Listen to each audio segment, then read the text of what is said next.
안녕하세요. 살면서 사람들이랑 언성 한번 높인 적 없고 사소한 일이라도 싸움 한번 해본 적 없이 살았는데 그게 다 이런 일을 겪기 위해서 무난하게 살았던 게 아닐까 싶습니다. 어렸을 때 쟤는 뭐가 저렇게 어디가 맨날 아파하는 사람들이 나중에 보면 제일 오래 살고 잔병치레 한 번을 안 하고 병원 한 번을 안 가고 살던 사람들이 나중에 중병 걸려서 제일 일찍 죽는다고요.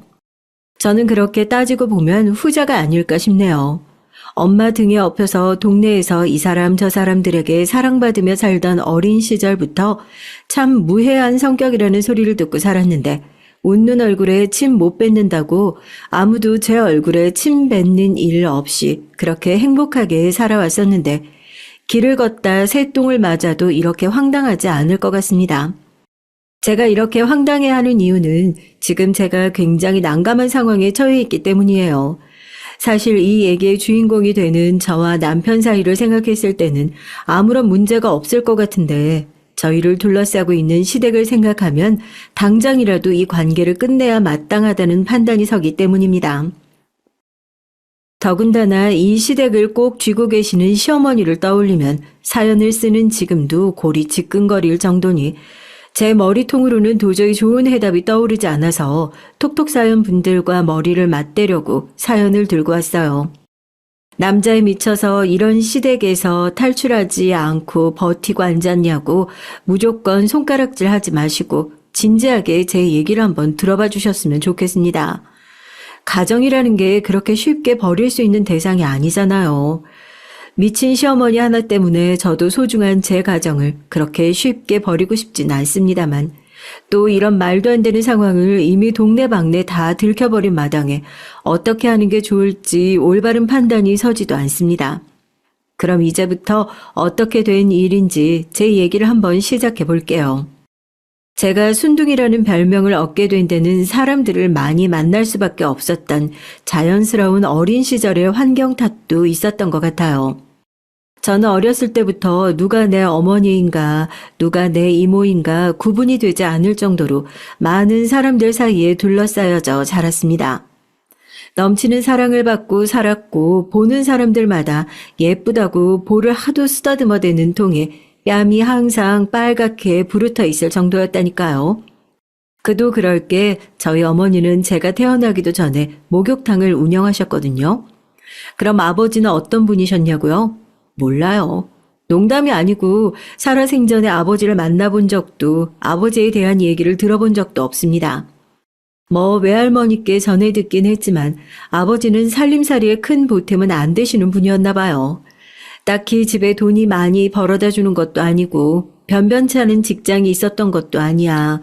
매사에 똑 부러지고 현명하신 어머니가 그런 아버지와 어쩌다 마음이 통해서 가정을 꾸리셨는지 모르겠지만 어머니의 입버릇처럼 남은 건 눈에 넣어도 안 아픈 내 새끼 하나라는 말처럼 아버지가 어머니에게 남긴 재산은 정말 저 하나, 딱 그거 하나뿐이었죠.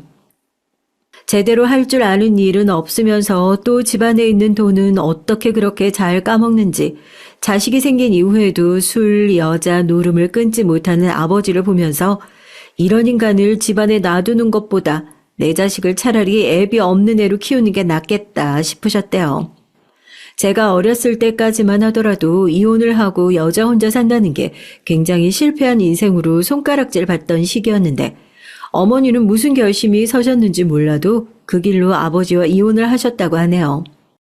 말이 좋아 이혼이지 그냥 짐가방에 옷 몇 개 싸서 쫓아냈다고 하는 게 더 맞는 표현이지만 말입니다. 남편은 없지, 애는 빽빽 울고 있지. 지금 제가 그때 어머니의 상황을 생각만 해도 속이 막 터지는데요. 저희 어머니가 좀 여장부 같은 구석이 있으시거든요. 남편한테 짐가방 들려 쫓아내신 것만 봐도 대강 아시겠지만 말입니다. 어머니가 지금 운영하고 있는 이 목욕탕은 원래 어머니가 생계를 유지하기 위해 한 구석에서 쪽잠을 주무시면서 청소를 하시던 일터였다고 해요. 배움도 깊지 않지 애까지 딸린 어머니가 할 수 있는 일이 뭐가 있었겠어요. 저를 무작정 들쳐업고 동네에 있는 가게들에 찾아가 일 좀 시켜줄 수 있냐, 뭐든 할 수 있다. 그렇게 몸으로 부딪히며 돌아다니셨던 거죠. 안쓰러운 건 둘째치고 아무리 마음씨 너그러운 사장님이라고 하더라도 툭하면 일을 하다 우는 아이를 달래러 들어가는 어머니를 언제까지 좋은 시선으로 바라볼 수 있는 사람이 몇이나 있었겠어요. 여기서 퇴짜 맞고 저기서 퇴짜 맞고 아무리 이해심이 좋은 사장님이라고 하더라도 두 달을 데리고 있는 분이 없으셨죠. 그러던 중에 이 목욕탕에서 아침 저녁으로 청소 일을 하게 된 겁니다. 그 당시에 계시던 사장님이 젊은 날의 사고로 자식을 잃으시고 홀로 목욕탕을 운영하시던 분이었는데 어떻게든지 열심히 살아보려고 하는 저희 어머니가 그렇게 기특해 보이셨나 봐요. 아직도 감사한 게 저와 어머니를 정말 저희 외할머니보다 더 따뜻하게 보듬어 주셨어요. 저희 어머니 성격상 그런 은혜를 당연히 여기시는 분이 아니었으니 이런 은혜에 보답할 길은 나를 선택한 것을 후회하지 않게 열심히 일하는 모습을 보이는 것밖에 없다면서 근무 시간 외에도 목욕탕을 쓸고 닦고 모르는 사람들이 보면 저희 어머니가 목욕탕 주인인가 싶을 정도로 열과 성을 다해 일을 하셨던 것 같습니다. 따뜻한 마음을 가진 사람들과 그 마음을 당연히 여기지 않는 사람들이 있었기에 저 어린 시절이 그토록 행복하지 않았을까 지금 생각하면 돈을 주고도 살 수 없는 진기한 시간들이었네요. 제가 학교에 들어가면서 어머니는 네가 크면 클수록 돈 들어가는 데가 한두 군데가 아니라면서 청소일뿐만 아니라 세신 일까지 배워 일을 늘려하기 시작하셨고 자연스럽게 저도 아르바이트라고 해야 할까요? 학교가 끝나면 목욕탕으로 곧장 와서 어머니의 일을 돕고 용돈을 받는 시간이 익숙해졌습니다. 학교를 다니면 꼭 그런 애들 있잖아요. 친해지고 싶어서 짓궂게 구는 애들이요. 너희 엄마 목욕탕에서 일한다며 하는 애들이요. 그런데 그런 애들이 저한테 그런 얘기를 하는 이유는 제가 그런 얘기를 들으면서 창피함을 느끼라고 그런 의도로 했을 텐데 번번이 실패하고 말았죠. 전 저희 어머니도 저희 목욕탕에서 일한다는 게 굉장히 자랑스럽고 재미가 있었거든요. 거기 가면 저를 항상 예뻐해주는 분들이 넘쳐났고 가족들이 있고 거기가 제 집이라는 생각을 했었으니까요. 그래서일까요? 갑작스러운 사장님의 투병 소식은 저희 모두에게 충격이었습니다. 사장님이 쓰러져 병원에 실려갔다는 전화를 받고 늘 호방하시던 저희 어머니가 처음으로 눈물을 펑펑 흘리면서 하던 일을 모두 내팽개치고 제 손을 잡고 병원으로 뛰어가셨죠. 그게 제가 중학교 때였습니다. 벌써 몇 년의 세월이에요. 그 긴 시간의 흐름 속에서 두 분의 관계는 단순히 고용주와 고용인의 관계가 아니라 제가 감히 말로는 설명할 수 없을 정도로 깊은 우정과 이해, 그런 것들로 묶여있는 끈끈한 사이가 되어 있었던 거죠. 어쩌면 가족보다 더 가족 같은 그런 사이요. 저희 어머니가 그러더라고요. 꼭 한 배 속에서 나온 친자매를 잃은 것 같은 기분이었다고요. 너희 아버지 집에서 쫓아낼 때도 그렇게 안 서운한 것 같았는데 그렇게 눈물이 나오더랍니다. 저도 사장님을 보면서 두 분이 사실은 아주 어렸을 때 부모님이 실수로 잃어버린 자매가 아닐까 그런 생각을 종종 한 적이 있어요. 억척스럽기는 둘째가라면 서럽고 사실은 남자로 태어났어야 하는데 여자의 몸으로 잘못 태어난 건 아닐까 싶을 정도로 두 분 모두 성격이 장군감이시거든요. 저희 엄마가 어디 가서 말하지 말라고 하긴 했는데 두 분 모두 주량도 어마어마하세요. 어지간한 남자분들보다 훨씬 더 잘 드실 정도니까요. 그렇게 호방하신 분이었는데 병마 앞에선 정말 장사가 없는 걸까요? 엄마 손을 붙잡고 뛰어간 병원에서 들으니까 사장님에게 남은 시간은 겨우 3개월 남짓이랍니다. 시한부 판정에 저희 어머니는 그 자리에 주저앉아 오열을 하셨죠. 이제 어쩌면 좋냐고요. 저 역시도 어머니만큼이나 존경하고 좋아했던 분이었으니 사장님이 3개월 후에 이 세상에 계시지 않는다고 생각하니 눈앞이 아득하더라고요. 무거운 마음으로 사장님이 계시는 병실에 찾아갔습니다. 저희의 걱정과 달리 조금 야윈 얼굴이긴 하셨지만 늘 그랬던 것처럼 활짝 웃는 낯으로 어머니의 등을 치면서 처음 하신 말씀이 그거였어요. 너 돈 얼마나 모아놨냐고요. 왜 이래? 그래도 얼마나 다행이야. 아유, 나는 너네한테 이런 얘기 못하고 바로 골로 갈까봐 조마조마했는데. 그래도 얼마나 다행이니? 내가 착하게 살긴 살았나 보다. 아, 뭘 그렇게 울고불고 난리야. 누가 보면 여기가 초상집이라도 된 줄 알겠다. 정신 차려. 언제까지 울고불고 그러고 있을래? 나 없으면 이제 뭐 해먹고 살 거야? 여기처럼 괜찮은 일자리가 또 있을 줄 알아? 당장 먹고 살 걱정부터 해야지 사장 죽게 생겼다고 울고 짜고 할 시간이 어딨어? 아주 둘 다 먹고 살만한가 보다. 팔자가 좋다 다들 어? 눈이 새빨갛게 퉁퉁 부어있는 저희를 보고 사장님은 누가 보면 여기가 장례식장인 줄 알겠다면서 당장 3개월 후에 먹고 살 일자리 없어질 걱정을 해야지 내가 죽고 살 걱정이나 하고 있다면서 오히려 저희를 보고 팔자 좋다고 핀잔을 주는 게 아니겠어요. 그 모습을 보니까 참 평소에 사장님이랑 다를 바가 없구나 싶어서 어이가 없어서 웃음이 터지더라고요. 그리고 나서 이어지는 사장님의 얘기를 듣고 저랑 어머니는 한 번 더 놀랄 수밖에 없었어요. 이사한다고 모아둔 돈 있지?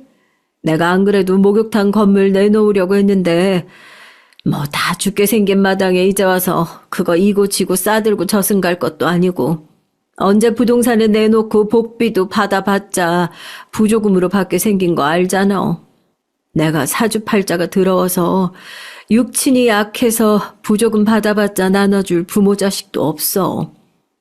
김 여사 성격상 고생했으니까 목욕탕 건물 공짜로 준다고 하면 차라리 양잿물 마시고 말겠다고 절대로 안 받을 거 아니까 하는 소리야.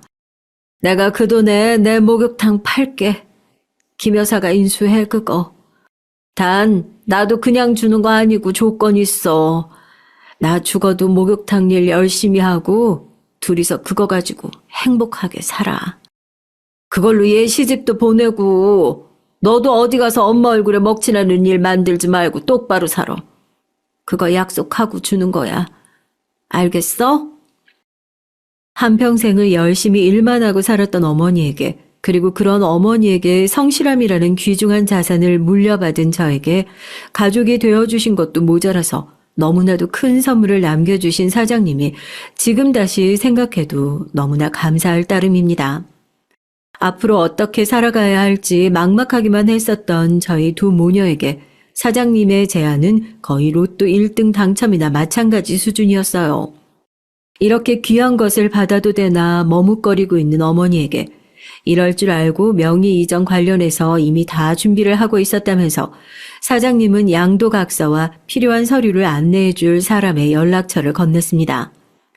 대체 언제부터 저희를 생각하고 준비를 하셨던 건지, 왜 이렇게 아픈 걸 저희한테 숨기고 계셨던 건지, 어머니도 저와 같은 생각이셨던 걸까요? 말없이 눈물만 뚝뚝 흘리시더라고요. 언니, 고마워. 정말 고마워. 내가 언니한테 무슨 말을 더 하겠어. 나 정말로 열심히 살아볼게. 언니 말대로 언니한테도 애한테도 부끄럽지 않은 인생 살아볼게. 고마워. 어머니는 그 목욕탕을 그렇게 인수받으셨고 사장님은 어머니가 목욕탕을 인수받기만을 기다리고 계셨던 건지 한 달도 되지 않아 세상을 떠나셨습니다. 부동산 계약서에 선명하게 박혀있는 어머니 이름. 저희 모녀는 믿기지 않는 그 종이를 들고 납골 땅에 가서 정말 고개를 깊이 숙여 사장님에게 감사의 인사를 했어요. 그때 인생에서 그 귀인을 만나지 않았더라면 저희 인생이 또 어떻게 바뀌었을까 싶기도 하고요. 어머니의 이름으로 새롭게 운영하는 목욕탕도 생각보다 잘 운영됐습니다. 오히려 예전에 사장님과 함께 운영하던 시절보다 더 붐볐던 것 같아요. 저도 고등학교에 진학하면서부터는 학업에 집중하면서 저 대신 진짜 아르바이트생을 고용해 일을 하셨고요. 늘 오시던 단골 손님들도 어머님과 사장님의 관계에 대해서 잘 아시니까 어머니가 이 건물과 가게를 그대로 인수받아 하시는 것이 뭔가 굉장히 애틋하게 느껴지셨나 봐요. 동네 주민분들 중에서는 다른 지역으로 이사를 가셔서도 30분 거리에 있는 이곳 목욕탕을 일부러 찾아오시는 분들이 있을 정도였으니까요. 사장님은 대체 무슨 성견지명이 있으셨던 건지 그때 4050 세대의 전유물이었던 목욕탕이 찜질방으로 그 영역을 확장하면서 젊은 사람들이 데이트 코스로 찾을 정도로 장사가 한참 잘 되던 시기가 있었어요. 왜 찜질방을 가면 양머리라고 수건 양쪽으로 돌돌 말아가지고 죄다 머리에 뒤집어 쓰고 있던 때 있었잖아요. 저희 목욕탕도 그때 시기를 잘 맞춰 옆 건물까지 확장을 하면서 겨우 동네 목욕탕 정도가 아니라 찜질방 체인까지 할 정도로 그 규모가 굉장히 커졌어요.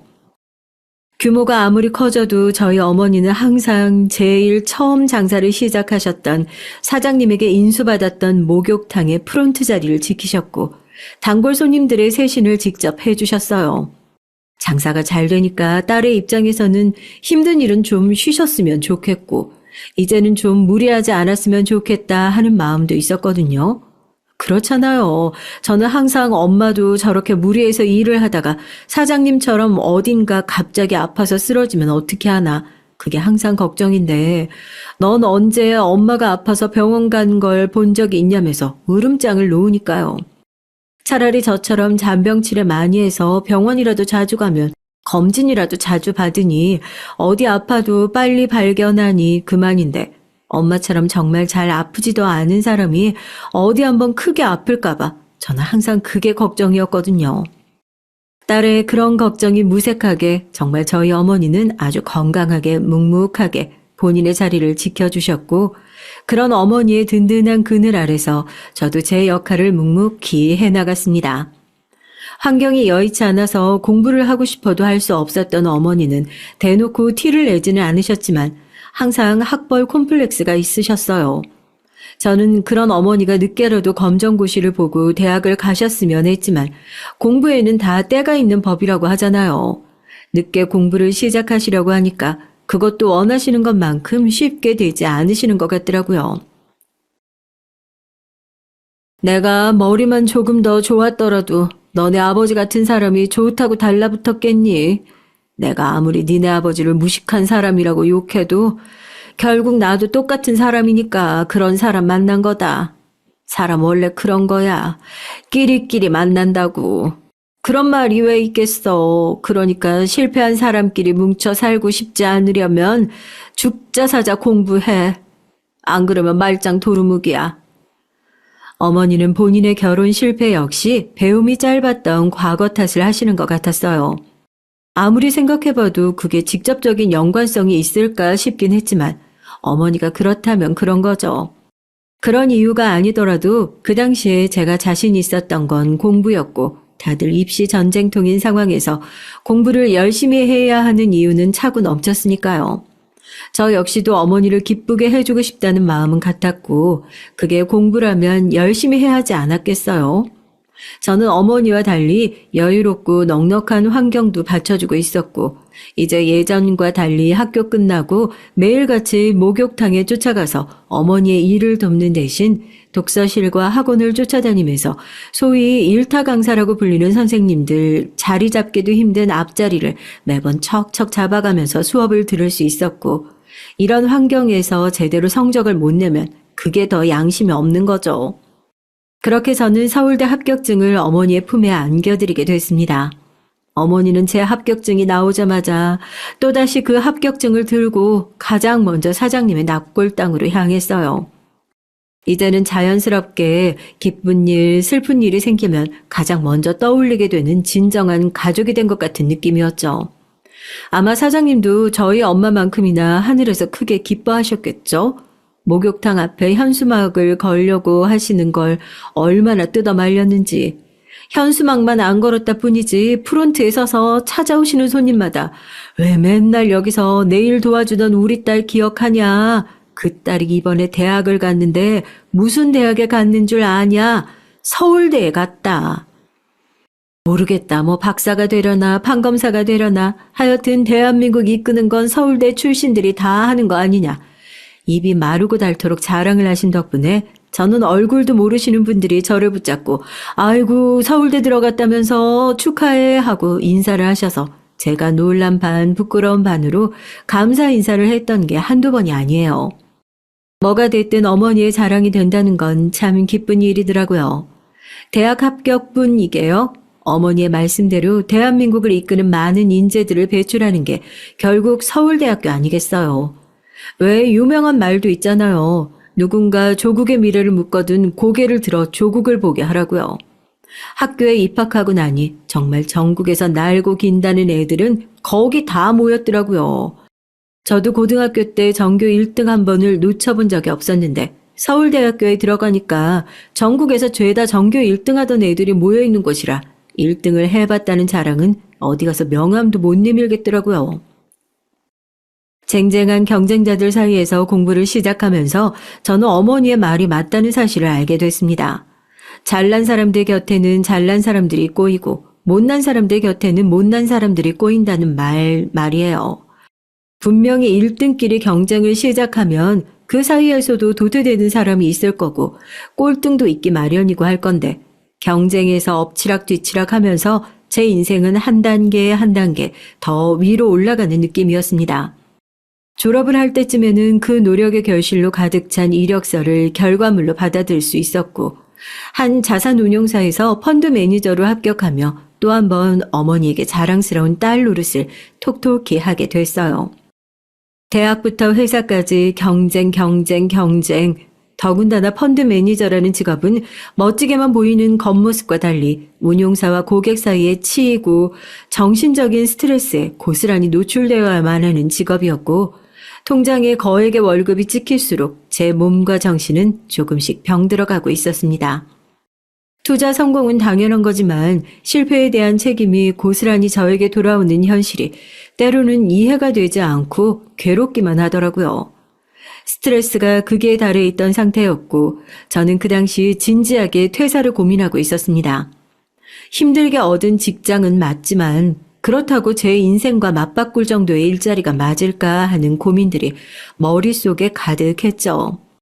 그때 우연히 나간 동문회에서 만난 친구와의 대화를 통해 새로이 인연을 만나게 되고 수많은 고민을 하던 제 앞에 새로운 길이 나타나게 됐습니다.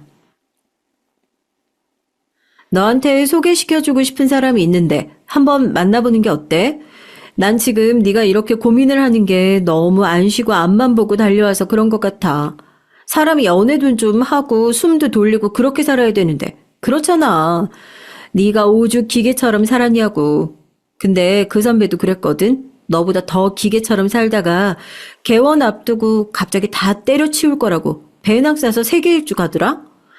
1년 그렇게 나가서 돌아다니고 어머니도 두 손 두 발 다 들고 포기했는데 무슨 심경의 변화가 있었는지 최근에 다시 들어와서 일을 시작하겠다고 하더라고. 너한테 이만한 멘토가 있겠어? 남은 청춘을 다 바쳐서 어머니의 기대를 한 몸에 끌어안고 들어간 회사를 지금 관둔에 만회하고 있는데 고민 상담을 하니 소개팅을 한번 해보는 게 어떻겠냐고 주선을 하는 친구의 얘기에 처음에는 이게 무슨 하등 도움 안 되는 얘기를 하고 있나 했는데 친구의 얘기를 들으면 들을수록 아직 사진 한번 보지도 않은 상대방에게 흥미가 생기는 겁니다. 친구 말대로 지금 제 상황에서 이만한 멘토가 또 어디 있겠냐 하는 생각도 들고요. 그래서 반은 충동적으로 잡았던 소개팅 자리기도 했어요. 그리고 모두가 예상하시는 대로 그 자리에 나왔던 것이 바로 지금 제 남편이고요. 서울대 나왔다고 하면 동문끼리 소개팅 주선이 굉장히 많이 들어와요. 그 중에서 서울대 의대 출신 의사들 소개팅도 몇 번 나가봤고요. 저도 어디 나가서 명함 못 내미는 직업은 아닌데도 의사들 콧대는 왜 그렇게 높은지요. 아마 출신도 그렇고 날 때부터 금수저였던 사람들의 비율이 압도적으로 많아서 그런 건지 소개팅에 나와서도 상대방 앞에 포크나 나이프 한 번 놔줄 줄 모르는 사람들이 줄줄이 나와서는 기분을 망치고 돌아오기 일쑤였죠. 그러나 남편은 그렇지 않았어요. 사실 제가 스테이크를 그렇게 안 좋아해요. 이게 돈을 아무리 벌어도 스테이크 맛있는 걸 아직 잘 모르겠더라고요. 참 이상하죠. 옛날부터 먹고 살지 않아서 그런가 소고기 구워 먹는 건 그렇게 맛있는데 스테이크라고 해서 나오면 그때부터는 입맛이 영 없는 느낌이에요. 그런데 보통 소개팅 자리에서는 격식을 차린답시고 파스타며 스테이크며 입에 맞지도 않는 음식을 앉아서 깨작거리다 돌아오기 일쑤잖아요. 그런데 그날은 첫 만남부터 달랐습니다. 요 앞에 제가 잘 아는 불고기집이 있는데 냉면 좋아하세요? 제가 불고기에 냉면 대접할게요. 날도 더운데 시원하게 한 그릇 하시면서 얘기하시죠. 제가 남편을 정말 좋아하는 게 그런 소탈함 때문이거든요. 쨍쨍한 날씨에 가방에서 손 선풍기를 꺼내 무심하게 건네주고서는 제 예상과는 다르게 냉면집으로 향하더라고요. 처음으로 소개팅 자리에서 한 그릇을 다 비웠잖아요. 얘기를 하는데 정신이 없이 코를 박고 먹었다니까요.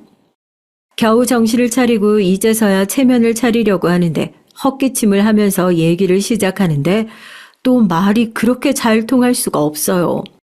나이 차이는 6살이나 나는데 저랑 은근 비슷한 구석이 많더라고요.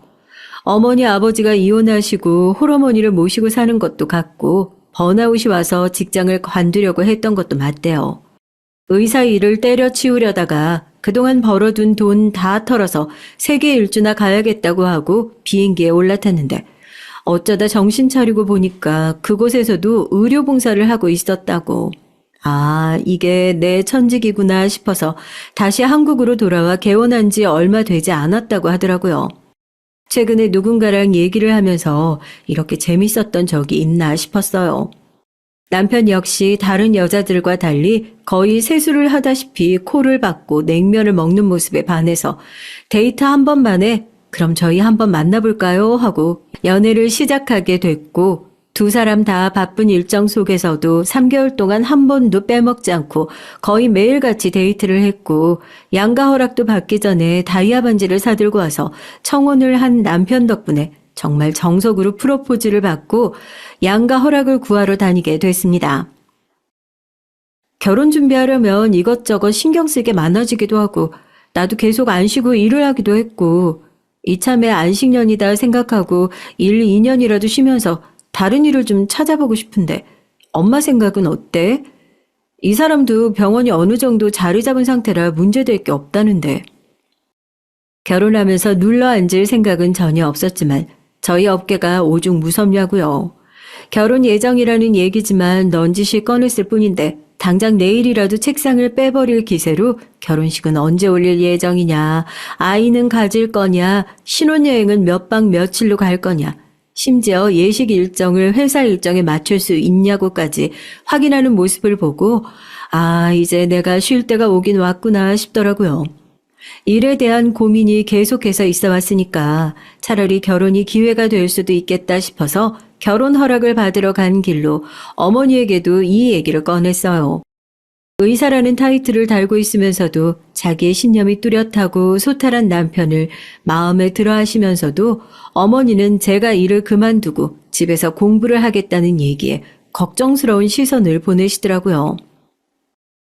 식이라도 올리고 나서 결정을 하는 게 어떻겠어. 결혼하자마자 살림하겠다고 눌러앉는 사람으로 보일까봐 걱정이다. 아이, 사부인께서는 뭘 하시니? 일 관둔다니까 별말 없으셔? 말씀드리기 부끄럽지만 제가 그렇게 살가운 아들이 못 되어드려서요. 어머니께서도 지금 하던 일 쉬시고 독일인 시민권자랑 결혼하시고 배우자 비자 발급 준비하고 있는 상황이라서 이 사람 사정 누구보다 잘 이해해 주시지 않을까 싶어요. 왔다 갔다 하시기가 쉽지 않으셔서 상견례 전까지는 한국 들어오신다고 하셨으니까 이해해 주세요. 이혼을 훈전 정도라고 생각하시는 저희 어머니와 달리 시어머니께서는 이혼을 밝히는 것을 상당히 꺼려하시고 부끄러워하신다고 들었어요. 간호사로 오래 일을 하셨고 의사인 전 시아버지와 그런 이유로 이혼 없이 계속 별거 상태로 지내시다가 제발 본인을 좀 놓아달라고 거액의 위자료를 주고 반강제적으로 이혼을 했다고 들었습니다. 처음에는 그 얘기를 듣고 어머님 팔자도 참 안타깝구나 했었거든요. 그런데 그렇게 이혼을 하신 지 얼마 지나지 않아서 또 곧장 병원에서 알고 지내던 독일 시민권자와 결혼을 준비하기 위해 떠나셨다고 하니 어떤 면으로는 참 트여 있으신 분이구나 싶기도 하고 저렇게까지 결혼을 하셔야 할까 싶기도 하고 제 입장에서는 이해가 안 되긴 하지만 뭐 어머님 마음은 누가 알겠어요. 아들도 이해 못하는 걸 제가 어떻게 이해하나 싶기도 하고요. 내 입으로 우리 엄마지만 참 이해가 안 된다고 얘기하는 게 내 얼굴에 침 뱉는 거라는 걸 잘 알면서도 난 사실 잘 이해가 안 돼. 남편한테 인정받는 게 인생이 전부인 줄 아시는 분이라서 아버지랑도 마찰이 잦으셨고 사실 나도 공부한답시고 제대로 신경 쓰지 못하고 나가서 살던 시간이 많아서 그런 어머니를 방치한 거나 마찬가지였으니까. 할 말은 없지만 그런 게 인생의 목표라니. 난 솔직히 이해가 안 돼. 주체적이지 못하잖아. 전 솔직히 처음에 그 얘기를 듣는데 어머님이 안쓰럽게 느껴지기까지 하더라고요. 이렇게 정남이 뚝뚝 떨어지는 아들과 살면서 얼마나 외로우셨을까. 그렇게 외롭게 사셨으니 그 외로운 마음을 채우기 위해, 그게 결혼이든 뭐든 그 빈자리를 채우기 위해 타국까지 가는 저 고생을 하시는구나. 그렇게 생각을 했다니까요. 지금 생각하면 제 코가 석자인데 네 걱정이나 하라고 저를 한 대 콱 쥐어박아주고 싶지 말입니다. 어머님은 뭐 비자 문제가 잘 해결되셨는지 상견례의 자리에 무사히 참석할 수 있으셨고, 남편한테 들었던 무시무시한 이야기와 달리 생각보다 무난하시고 나이스한 분이셨어요. 물론 범상치 않으신 분이라는 느낌이 오는 발언들이 중간중간 튀어나오긴 했지만 그것도 헉할 정도는 아니었고요. 결혼을 하고 나면 당분간 일을 쉬겠다는 제 얘기에 저희 어머니와 다르게 오히려 반기시기까지 하는 느낌이었습니다. 오히려 잘됐다 싶다. 너도 봐서 알겠지만 얘가 오죽 좀 독특하냐고. 내 아들이지만 얘 나이에 사실 나랑 떨어져 산 세월 빼고 나면 내가 키웠다고 말하기도 민망할 정도야. 원래 개원이는 개원하고 5년 동안 옆에서 내조를 어떻게 하느냐가 병원 잘 되냐 망하냐 판가름하는 기준이라고 하잖아. 너도 옆에서 다른 여자들이 어떻게 하는지 나가서 정보도 좀 알아보고 병원장 사모님끼리 커뮤니티도 중요하니까. 얘가 뭐 집에서 놀려고 들어왔는 거야. 다른 일 찾으려고 공부하려고 잠시 쉬는 거지. 상견례 자리에서 무슨 쓸데없는 얘기를 하고 있어. 그리고 병원이 잘 되냐 망하냐가 거기 있는 의사가 결정하는 거지. 마누라 말 한마디에 잘 되고 망하고 할 병원이면 그 의사는 면허를 뺏어야 하는 거예요. 어디서 또 쓸데없는 얘기를 듣고 와서는 그러는 거예요? 어머니의 쓸데없는 발언에 저희 어머니의 표정이 또 순식간에 굳어질 뻔했지만 다행히 남편이 중간에서 잘 끊어준 덕분에 상견례 자리가 싸해지는 건 막을 수 있었습니다. 남편이 어머니랑 사이가 친하지 않은 게 이럴 때 빛을 발하더라고요. 다행히 남편이 한결같이 싸가지 없어준 덕분에 어머니도 거기서 남편한테 뭐 사람들 앞에서 창피 줬다는 생각이 아니라 저놈이 항상 나한테 말을 저런 식으로 한다. 그냥 웃으면서 핀잔 주고 넘어가시는 정도였고요. 상견례 자리가 원래 굉장히 형식적인 자리잖아요. 이미 저희 두 사람이 혼수나 예물, 예단에 대해서 말을 맞춰 놓은 게 있던 터라 양가 어머님들끼리 결혼식 날짜 정도만 대략적으로 상의를 하고 결혼식은 그 이후에 척척 진행됐습니다. 저희도 가장 크게 걱정했던 건 큰 산을 넘기고 진정한 부부가 되어 결혼 생활을 시작하게 됐죠. 어머니로부터 독립해서 거의 혼자 지냈었는데 왜 신혼생활이 재미있는지 알 것 같더라고요. 아무리 사소한 것이라도 둘이서 하면 왜 그렇게 재밌는지요. 병원이 한참 바쁠 때라서 낮 동안은 항상 혼자 있어야 하고 저녁 늦게 들어온 남편은 거의 녹초가 되어서 많은 시간을 함께 보내지 못했지만 그래도 혼자가 아닌 둘이라는 사실만으로도 행복한 나날들이었습니다. 그런 행복에 금이 가는 데는 오랜 시간이 걸리지 않았어요. 저희의 결혼이 성공으로 수렴하고 있을 동안 저희 시어머니의 결혼은 또다시 실패를 향해 달려가고 있었으니까요. 제가 이후에 알게 된 시어머니의 성격을 보면 그 실패는 어쩌면 예정되어 있는 결과였을지도 모르겠습니다. 엄청난 집착, 본인밖에 모르는 이기주의, 모든 세상이 나를 위해서 굴러가야 한다는 그 주인공병. 어느 날 새벽 저희 부부가 자고 있는데 협탁 위에 올려둔 남편의 핸드폰이 시끄럽게 울리기 시작했습니다. 어머님이었어요. 놀라서 전화를 받은 남편은 베란다에서 한숨을 푹푹 쉬었고 한동안 끊었던 담배를 다시 피우더라고요. 그 모습을 보면서 무언가 문제가 생겼다는 것을 직감했습니다. 아무래도 어머니가 또 이혼을 하신 것 같아. 지금 울면서 전화가 왔는데 가정폭력으로 소송을 당해서 이혼하고 그것 때문에 비자가 만료돼서 한국으로 돌아오고 있는 중이라고. 미안해. 왜 이렇게 됐는지 모르겠는데 이혼하고 난 이후에 나도 우리 어머니가 정상이 아니라는 생각이 들어. 한국에 들어오시고 나면 내가 시간 내서 꼭 병원 모시고 가서 상담이라도 받아볼게. 당신한테 피해가는 일 없도록 할 테니까 너무 걱정 말고 한국에 집도 있고 이모님들도 계시니까 아마 그쪽이랑 왕래하면서 지내실 거야. 뭐 3년 후면 독일 시민권을 딸 수 있을 거라고 신이 나셨던 어머니. 상견례며 결혼식장에서 세상 고상하게 얘기를 하셨던 어머니의 모습은 온데간데 없고 가정폭력 때문에 이혼을 당하셨다는 얘기. 처음에 그 얘기는 남편에게 듣는데 정말 황당하더라고요. 남편 말로는 지난번 이혼 때문에 스트레스를 크게 겪고 우울증에 그러시는 거라는데 그게 어디 우울증 때문만이겠어요? 손버릇 나쁜 건 결국 습관이고 기질인 거죠. 얘기를 듣고 남편보다 더 심나는 표정으로 소파에 앉아있는 저를 보면서 남편은 제가 신경 쓸 만한 일은 없도록 하겠다고 호언장담을 했습니다. 하지만 어머님이 오시기도 전에 전 어쩌면 알고 있었나 봐요. 그런 장담은 아무리 해봤자 아무런 쓸모가 없다는 것을 말이죠. 어머님이 한국으로 들어오시자마자 짐을 풀고 가장 먼저 찾아오신 곳은 네, 맞아요. 저희 집이었습니다. 인사를 갔을 때 고상한 분은 어머님의 쌍둥이 동생이었나 싶더라고요. 남편이 병원에 나가 있는 틈을 타 연락도 없이 불쑥 저희 집으로 찾아오신 어머니는 아무런 준비도 없이 무방비하게 시어머니를 맞이한 며느리를 붙들어 앉혀놓고 그래 내가 너 생각나서 독일에서 급하게 오는데 사왔다며 쿠키며 차를 늘어놓고 하소연을 시작하셨습니다. 얘기를 듣는데 정신이 아득해지더라고요. 대체 내가 왜 지금 어머니한테 이런 얘기를 듣고 있는 건지, 어머님은 대체 뭐가 그렇게 억울해서 나를 붙들고 이런 얘기를 하시는 건지. 예, 너 지금 내 얘기 제대로 듣고 있는 거니? 넌 시어머니가 얘기를 하는데 제대로 맞장구를 못 칠 망정. 지금 정신을 어디다가 빼두고 있는 거야? 애가 이렇게 맹해가지고 살림은 제대로 하고 있는 거니? 지금 둘이서 이렇게 한가하게 차나 마시고 앉아있을 게 아니다. 얼른 일어나라. 애 들어오기 전에 청소나 깔끔하게 해두게. 너 가정주부가 이렇게 팔자 좋게 앉아있으면 나중에 남편한테 소방 맞기 딱 좋은 거야. 잠옷은 또 이게 뭐고. 이렇게 후줄근한 것밖에 없니? 집에 있다고 이러고 있을 게 아니라 딱 달라붙는 원피스 같은 걸 입고 있어야지. 망했다 싶더라고요. 솔직히 어머님이 독일에 결혼하러 가신다고 거기서 시민권을 따신다고 하셔서 속으로 잘 됐구나 싶었거든요. 아무리 나이스한 시어머니라고 해도 시댁은 시댁이잖아요.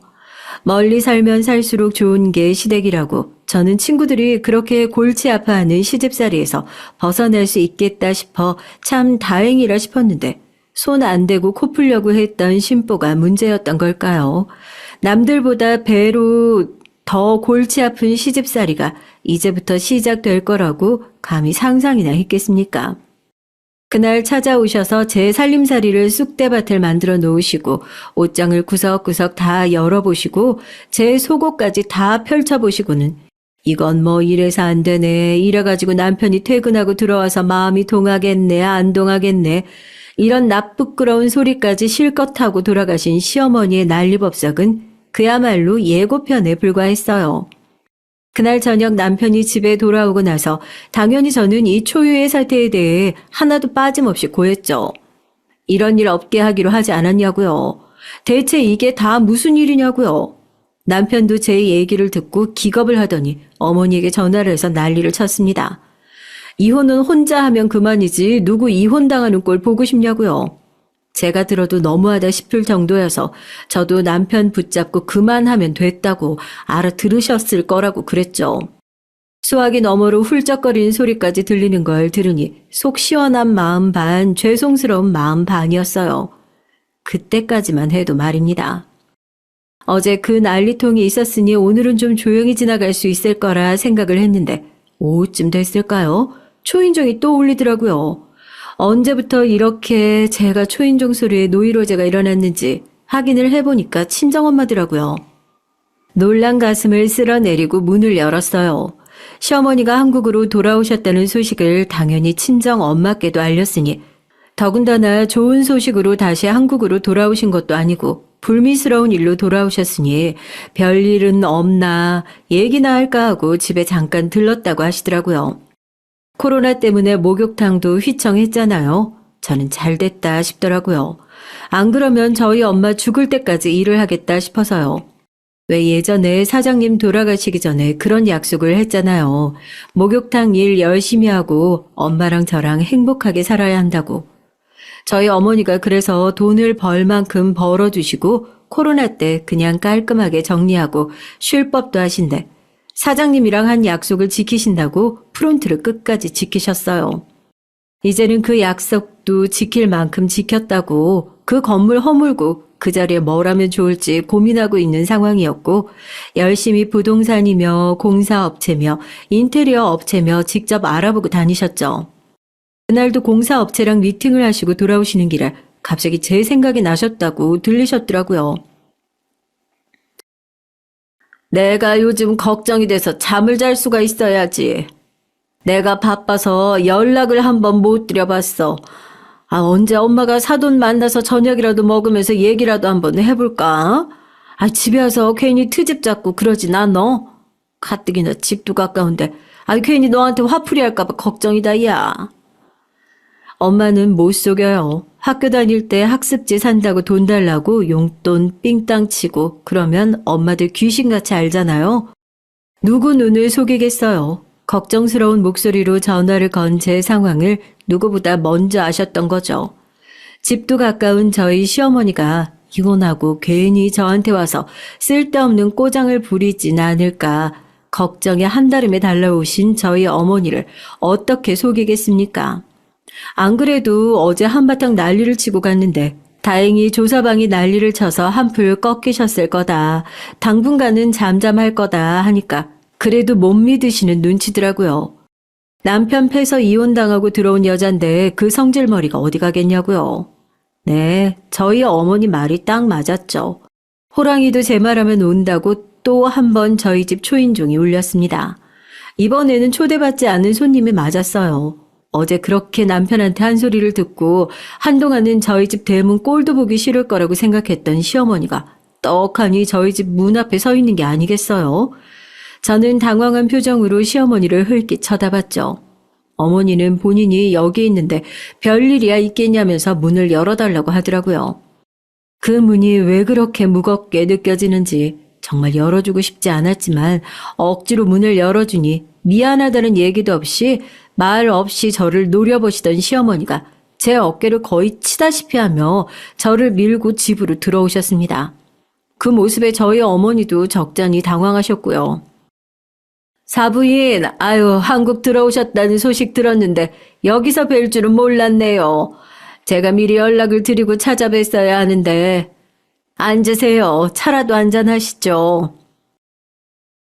제가 뭐 여기 앉아서 차나 마시자고 온 줄 알아요? 넌 네 남편 일하러 나가면 허구한 날 이렇게 니네 엄마 불러서 노닥거리고 있었던 모양이구나. 그러니까 집안 살림이 이 모양 이 꼴이었지.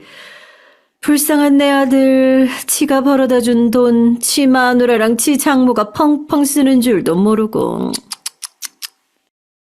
당연히 어제 있었던 일을 사과하러 왔을 거라 생각했는데 표독스러운 얼굴로 집에 들어오자마자 저희 어머니에게 인사도 없이 쏘아붙이는 모습을 보니까 확실히 이 꽉 깨물고 싸우러 왔구나 싶더라고요.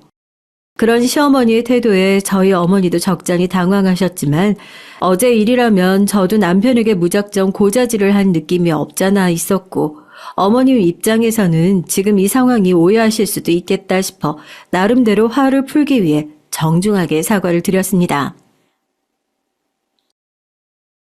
어머님 어제 일 때문이라면 저도 죄송해요. 연락도 없이 갑자기 찾아오셔서 저도 당황스러운 마음에 부부간에 얘기를 했던 건데 어제 통화하는 내용 들어보니까 어머님께서도 기분 많이 상하셨던 것 같더라고요. 저희 어머니는 이 근처에 일이 있으셔서 잠깐 들리러 오신 거예요. 기분 상하신 것도 알고 오해하실 만한 상황인 것도 아는데 노여움 푸셨으면 좋겠어요. 하지만 저희 어머니의 선견 지명이 맞더라고요.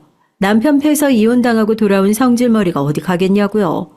들은 척도 하지 않고 콧방귀를 낀 어머니는 오히려 제 사과에 기세등등해져서 언성을 높였습니다. 친정 어머니가 앞에 계신다는 것도 잊으신 것 같더라고요. 부부간의 얘기를 했던 게 너 지금 나 남편 없다고 무시하니? 내가 지금 그 얘기하는 게 아니잖아. 네가 맨날 이렇게 니네 엄마 불러서 노닥거리느라 내 아들 안 챙긴다고 얘기하는 게 그게 그렇게 안 있고 와? 어디서 따박따박 말대답이야. 너희 엄마가 그렇게 가르쳤니? 애미라고 겨우 남 등이나 밀어주고 벌어먹고 사는 주제에 죽고 싶어? 결국 분을 이기지 못한 시어머니가 제 뺨을 올려붙였고 그 모습을 본 저희 어머니가 외마디 비명을 지르셨습니다. 저도 기가 막혀서 얼굴을 붙잡고 있는데 지금 뭐 하시는 거냐 소리를 지르려 했지만 저보다 저희 어머니가 더 빠르시더라고요. 제가 말릴 새도 없이 저희 어머니는 손을 번쩍 들어 저희 시어머니의 뺨을 연거푸 내리치셨습니다. 얼마나 세게 내리치셨는지 시어머니가 바닥에 털썩 주저앉으셨죠. 놀라서 눈을 동그랗게 뜨고 저희 어머니를 올려다보시는 시어머니가 지금 이게 뭐 하는 거냐면서 소리를 지르셨어요. 왜? 때리는 손은 안 아픈데 맞은 뺨은 아프냐? 어디 감히 내 귀한 딸 뺨에 그 더러운 손을 올려? 가정교육? 그래, 내가 가정교육 어떻게 시켰는지 오늘 제대로 보여줄 테니까 너 다시 일어나 봐라. 너 니네 남편 패서 이혼했다며? 너만 사람 팰 줄 알아? 나도 사람 팰 줄 알아. 내가 너보다 돈이 많아도 몇 배는 많으니까 네 뺨 치고 합의금 실컷 물어주면 될 거 아니야. 일어나 봐. 왜 그렇게 맞고 있어? 겨우 그거 맞고 무서워서 그렇게 벌벌 떨어? 저는 잔뜩 화가 난 어머니를 겨우 뜯어말리고 시어머니는 정말 웃기고 가짠치만 저희 어머니에게 겨우 뺨 2대 맞고 바닥에 주저앉아 벌벌 떨고 있더라고요. 저희 어머니도 그 모습이 정말 우스워 보이셨나 봅니다. 내가 너 보고 결혼시킨 줄 알아? 처음 볼 때부터 너는 아주 꼴 보기 싫었는데 그나마 네 아들 그거 하나 보고 결혼시켰던 거야. 뭐? 남 등이나 밀어주고 벌어먹고 살고 있는 주제에? 내가 남 등이나 밀어주고 벌어먹고 살고 있는데 너 그거 아니? 그 목욕탕이 내 거고 그 옆에 찜질방이 내 거고 내가 그 목욕탕을 밀고 네 아들 병원 지어주고 있어 지금. 그거 알아보러 돌아다니고 있었다는 건 알고 있어? 이런 애미 밑에서 아무리 그 아들이 바르게 커봤자 얼마나 바르게 컸겠니? 너도 정신 차려. 아무런 쓸모없는 짓 하지 말고 당장 이혼해. 돈이 무섭긴 무섭나 봅니다. 그제서야 시어머니도 저희 어머니 앞에 무릎을 꿇고 몰라봬서 죄송하다고 자기가 뺨이라도 몇 대 더 맞겠다고 아까 맞은 뺨의 반대쪽을 내밀면서 몇 대라도 더 때리시라고 그렇게 읍소를 하더라고요. 저희 어머니는 이런 말도 안 되는 시댁이랑 당장 갈라서라고 으름장을 놓으셨고 저는 그런 시어머니를 집 밖으로 질질 끌어내 내쫓았습니다. 소식을 들은 남편이 한달음에 쫓아와서 저희 어머니에게 울면서 무릎을 꿇고 빌고 한바탕 난리도 아니었어요. 자기는 건물도 필요 없다, 아무것도 필요 없다, 이혼만은 걷어달라고요. 어머니는 정신병원에 입원시키든 여는 끊고 살든 어떻게든 본인이 주워 담겠다고 장담을 하는데 저희 어머니 입장은 단호했습니다. 부모 자식 간의 인연은 천륜인데 그런 집에 딸을 계속해서 놔둘 수도 없고 그런 어머니 밑에서 자란 남편 역시 믿을 수 없다는 입장이시고요. 저는 그렇게까지 비는 남편을 그래도 한 번쯤은 믿어보고 싶다는 입장이에요. 미친 건 시어머니 한 명인데 그런 미꾸라지 하나 때문에 저도 소중한 제 가정을 왜 포기해야 하나 싶기도 하고 그렇게 제 입장만 고집하기에는 저희 어머니의 태도가 너무나 단호하시거든요. 어머니는 제가 이혼을 하지 않으면 네 얼굴을 안 보고 살 각오도 불사하겠다는 입장이신데 지금 이 상황에서 제가 어떻게 해야 할지 참 난감하기만 합니다. 지금 이 문제를 제외한다면 저는 남편이랑 결혼한 이후로 언성 한 번을 높여보며 싸워본 적이 없는 사람이에요. 이런 문제로 이혼을 하고 싶지 않다는 쪽으로 제 마음은 기울어져 있지만 그렇다고 어머니의 뜻에 반기를 들고 싶지도 않으니 참 막막하죠. 잠을 자도 잔 것 같지 않고 어머니에게 전화를 해도 받지도 않고 마지막으로 좋은 해답이 있을까 해서 막막한 제 마음을 들고 톡톡 사연을 찾아와 봤어요. 저 정말 어떻게 하면 좋을까요, 여러분? 부디 그냥 지나가지 마시고 저에게 좋은 해답을 나눠주시기 바랍니다. 안녕하세요. 저는 50대 후반 주부입니다. 젊은 시절에는 일도 했었는데 아이들을 낳으면서 자연스럽게 전업주부로 살고 있어요. 물론 남편은 일을 계속하라고 했지만 아시는 분들은 아시겠지만 아이를 둘이나 키우면서 직장 생활을 하는 건 여간 힘든 일이 아니라서요. 저희 집은 딸이 둘 있습니다. 큰아이는 시집을 가서 손자도 있고요. 둘째는 지금 외국에서 공부를 하고 있어요. 나간 지는 3년 정도 됐는데 자꾸 거기 눌러앉아 살고 싶어 해서 고민이네요. 지금도 이렇게 보고 싶은데 말이죠. 남편은 작은 사업체를 운영 중이에요. 막 엄청나게 돈을 많이 벌지는 않지만 딸아이 유학 보내주고 시집 갈 때 넉넉하게 보태줄 수 있는 정도는 되니까 조금 부유한 중산층 정도 되겠네요. 상류층이라기엔 그 정도는 절대 아니고요. 그 덕에 저도 집에서 마음 편하게 아이를 볼 수 있었겠죠. 한 명만 벌어도 충분했으니까요. 저는 젊었을 때 선생님이었어요. 초등학교에서 아이들을 가르쳤는데 아직도 그때의 짬이 남아있는지 아이들을 잘 돌봅니다. 그래서 손자뿐 아니라 다른 집 아이들도 저를 좋아해요. 큰애가 손주를 안겨줬을 때 너무 좋았어요. 제가 나서서 키우겠다고 그랬는데, 그래서 저희 집에도 자주 오고 그랬었는데, 시간이 지날수록 집에 찾아오는 횟수가 점점 줄더라고요. 그게 참 섭섭했습니다. 그때는요. 아, 손주는 이제 4살이 돼요. 말이 다른 아이들보다 좀 느린 게 영 걱정이었는데, 큰딸 말로는 검사를 다 해봐도 별 문제는 없다고 그랬다더군요. 큰딸은 둘째 딸 못지않게 공부를 잘했습니다. 근데 겁도 많고 걱정도 많은 성격이라 유학 가보고 싶으면 가봐도 된다는 제 권유도 거절했어요. 모르는 세상이 너무 무섭다고요. 둘째는 나가지 못해서 난리였는데 말이죠. 참 성격이 정반대인 자매예요. 키울 때도 그랬어요. 첫째는 뭐든 조용조용 조심하고 세심하고 섬세한 편이었고, 둘째는 뭘 해도 덤벙거리고 다쳐서 들어오고 목소리도 크고, 언니가 어디서 맞고 오면 동네를 다 뒤져서 자기 언니 때렸다는 아이를 찾아서 몇 배로 때려주고 오는 그런 아이였습니다. 큰딸은 대학을 졸업하고 나름 이름 있다는 대기업에 취직을 했어요. 그리고 거기서 만난 직장 동료랑 2년 정도 연애를 하고 결혼을 했습니다. 26 결혼을 하기엔 요즘 같은 세상엔 참 빠른 나이인데 어렸을 때부터 빨리 엄마가 되고 싶다는 말을 워낙 달고 살았던 아이라 크게 놀라지 않았어요. 진짜 빨리 할 것 같았거든요. 그때 둘째가 23이었는데 언니 왜 이렇게 빨리 시집가냐고 엉엉 울었던 기억이 있네요. 각설하고 사위는 그냥 평범한 사람이었습니다.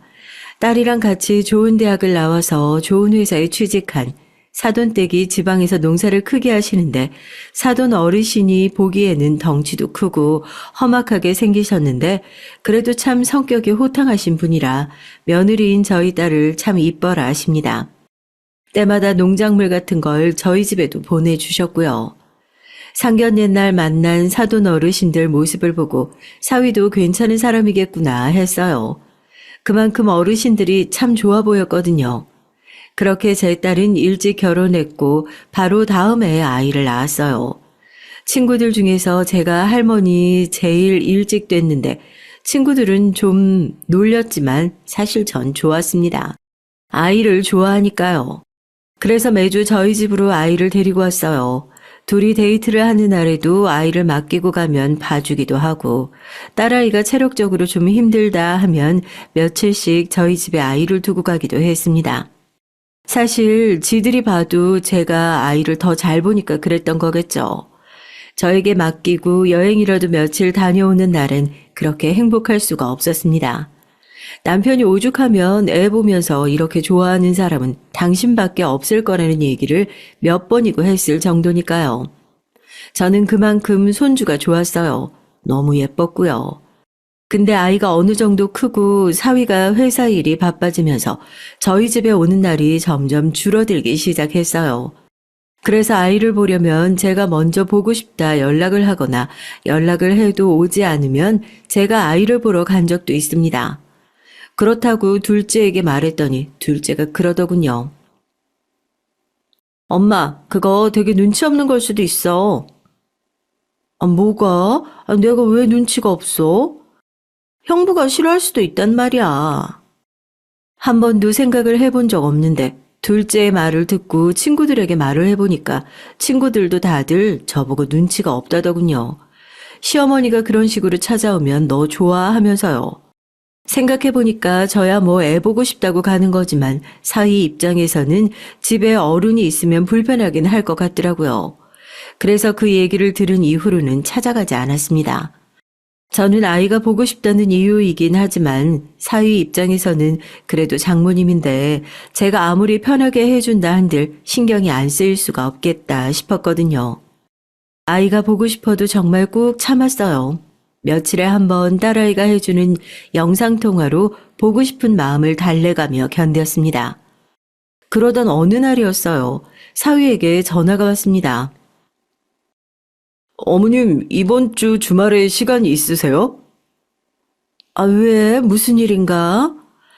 주말에 저희 집에 와서 하율이 좀 봐주세요. 집사람이 몸이 안 좋은데 제가 주말에 출장 일정이 잡혀서요. 정말 너무 반가운 부탁이었죠. 물론 딸아이가 걱정되긴 했지만 잔병 치레가 많은 아이이긴 했지만 며칠씩 알아 누울 정도로 몸이 안 좋았던 적은 없었거든요. 그래서 사위와 전화를 끊은 뒤 곧장 딸아이에게 전화를 했죠. 엄마. 딸아이 목소리가 좋지 않더라고요. 그래서 덜컥 걱정이 됐습니다. 아니, 너 많이 아파? 이서방이 너 아프다고 하율이 봐달라고 그러던데. 아니, 그 정도는 아닌데. 그 사람은 왜 그런 부탁을 했대? 엄마 힘들게. 엄마야 힘들 게 뭐가 있어. 엄마 하율이 보는 거 좋아하는 거 너도 잘 알잖아. 근데 네가 아프다니까 마냥 반가워할 수만은 없네. 아니, 그 정도 아니야. 내가 볼 수 있는데 참 엄마 안 와도 돼요. 아니, 가. 하율이도 하율이지만 너 목소리 들으니까 네 얼굴도 한번 봐야겠다. 딸아이 목소리를 들으니까 딸아이 얼굴도 봐야 마음이 놓이겠더라고요. 물론 딸아이가 걱정되긴 했지만 하율이를 볼 생각에 반가운 마음도 들었습니다. 그래서 제가 어딘가 기분이 좋아 보였나 봐요. 남편이 묻더라고요. 뭐 좋은 일 있어? 주말에 나 아영이 집에서 자고 와요. 하율이 봐달래. 아이고, 그게 그렇게 좋아? 아영이 몸이 안 좋다는데 좋아하면 그렇긴 한데, 그래도 하율이 보는 건 너무 반갑네. 너무 오랜만이라. 아영이한테 혹여 그런 말 하지 마. 애 서운해한다. 내가 미쳤어요? 그런 말을 왜 해? 남편이 정말 못 말리겠다며 고개를 젓더군요. 그렇게 주말만을 기다렸어요. 그리고 대망의 주말 아침에 눈 뜨자마자 그동안 하율이를 생각하며 하나 둘 사둔 장난감과 옷들을 챙겨서 집을 나섰습니다. 빨리 오셨네요. 사위가 웃으며 나오더군요. 딸아이는 왜 나오지 않나 싶어 뒤를 보니 사위가 말을 했어요. 집사람 몸이 너무 안 좋아서 누워있어요. 많이 안 좋나? 그럼 병원에 가야 하는 거 아니야? 안 그래도 가서 링거 맞고 왔어요. 주말 지나고도 안 좋으면 다시 가보려고요. 하율아, 할머니 오셨다. 그 말에 저 멀리서 방문이 열리고 하율이가 다다다다 달려오더군요. 잘 나오지 않는 말로 제게 말을 걸었어요. 할머니, 할머니! 하면서 말이에요. 그 모습이 너무 예뻐서 번쩍 들어안아 뽀뽀를 했습니다. 사위가 그 모습을 보고 있더니 꾸벅 고개를 숙이더라고요. 감사하고 죄송해요. 전 지금 나가봐야 해서 가볼게요. 나 하율이 보는 거 좋아하는 거 알지 않나? 안 죄송해도 돼. 그래도요. 애 보는 게 보통 일이 아닌데. 괜찮다니까. 그러네. 얼른 나가봐. 가봐야 한다며. 네, 늦었네요. 잘 부탁드립니다. 그리고 나가는 사위를 향해 인사를 했죠. 하율아, 아빠한테 잘 다녀오세요 해야지. 그 말에 하율이는 제 어깨에 얼굴을 묻더라고요. 아빠가 가는 게 싫은가 보다 했습니다. 제 어깨를 꽉 잡은 하율이의 작은 손도 별 생각 없이 그저 반갑게만 생각했어요. 아빠 가지 말라고 이러나 보네. 얼른 가봐. 예. 사위가 나가고 하율이를 안고 큰애가 잠들어 있다는 방을 조심스럽게 들어가 누워있는 아이의 뒷모습을 봤어요. 아이는 이불을 꽁꽁 둘러싸매고 자고 있더라고요. 가서 어디가 아픈지 물어보고 싶었지만 왠지 아픈 아이 자는 거 깨우는 게 더 좋지 않을 것 같아서 그냥 푹 자게 두었습니다. 아유, 엄마가 많이 아픈가 보다. 나가자, 하율아. 그렇게 잠든 아이의 뒤통수만 보고 나와서 하율이와 놀았어요. 오랜만에 봐서 낯을 가리면 어떠나 날 알아보지 못하면 또 어쩌나 싶었는데 다행히 그렇진 않더라고요. 한참을 저와 놀던 하율이가 지쳤는지 잠든 후 시간을 확인했더니 4시가 넘었더라고요. 시간이 이렇게나 많이 흘렀는 줄 몰랐는데 아직 방 안에서 아무 기척도 없는 딸아이가 걱정이 많이 됐습니다. 얼마나 아프면 아침도 점심도 먹지 않고 저렇게 죽은 듯이 누워서 잠만 자나 싶었죠. 딸아이가 잠들어 있는 방으로 조심스럽게 가서 아이를 살짝 흔들었습니다. 살짝 흔들었는데도 아이는 아픈지 신음소리를 내더라고요. 순간 더 자게 내버려 둬야 하나 싶었지만 하루 종일 아무것도 먹지 않으면 다음날 더 고생할 것 같아서 그냥 깨우기로 했어요. 아유, 아파도 밥은 먹고 자야지. 괜찮아. 일어났어? 방금 깼어. 나 배 안 고파. 괜찮아, 진짜로. 아유, 그래도 뭘 좀 먹어야 낫지. 나와서 먹어. 엄마가 금방 뭐 좀 해줄 테니까. 정말 많이 아픈지 얼굴도 목소리도 기력이 하나도 없어 보이더라고요. 뭐라도 먹여야겠다 싶어서 얼른 나와서 뭐가 있는지 확인 후 있는 재료들로 죽을 만들었습니다. 감기나 몸살이 오면 목부터 붓는 아이라 넘기는 게 힘들 것 같아서요. 아영아, 나와서 죽 먹고 약 먹고 다시 자, 응? 나 진짜 괜찮아. 엄마가 안 괜찮아. 얼른 나와. 알겠어? 그렇게 단호하게 말하고는 밖으로 나갔습니다. 뭘 하는지 큰딸은 한참 동안 방 안에서 나오질 않았어요. 그래서 다시 뭘 하나 들어가려고 방으로 발걸음을 옮기는 순간 딸아이가 나왔습니다. 긴 팔에 가디건, 온 몸을 꽁꽁 싸매고선 말이죠. 그 모습에 마음이 아팠어요. 저렇게 많이 아픈데 손잡아 온다는 생각에 들떠서 신경 못 써준 것 같아서 말이죠. 미안한 마음에 인상을 쓰고 물었습니다. 많이 추워? 좀 춥네. 여름이 다 되어가는 날씨였어요. 그러고 보니 방 안에서도 두꺼운 겨울 이불을 덮고 있었던 것 같아서 정말 많이 아픈가 보다 했습니다. 그제야 딸아이를 자세히 살펴보니 온몸에 힘도 없는 것 같고 평소에 그 반짝이던 피부도 푸석푸석 하더라고요. 여태 잤으면 1시간도 못 잔 사람처럼요. 눈도 퉁퉁 부어있고 죽도 먹는 둥 마는 둥.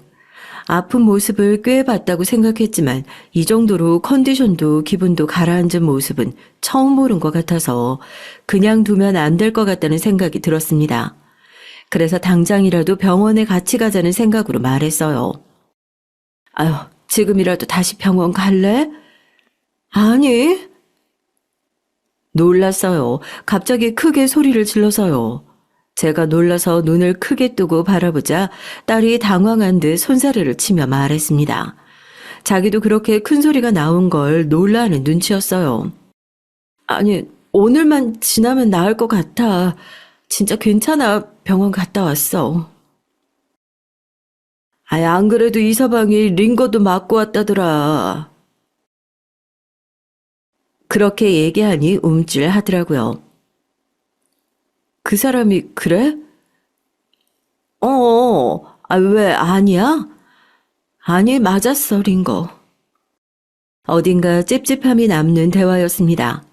딸은 마지막엔 죽을 마시듯 먹더니 얼른 다시 방으로 들어가더라고요. 누워있고 싶어서 엄마 하율이 좀 잘 봐줘. 미안. 그러고 들어가서 또 나오질 않았어요. 할머니! 하율이가 어느새 잠에서 깼는지 설거지를 하는데 제 다리를 잡더라고요.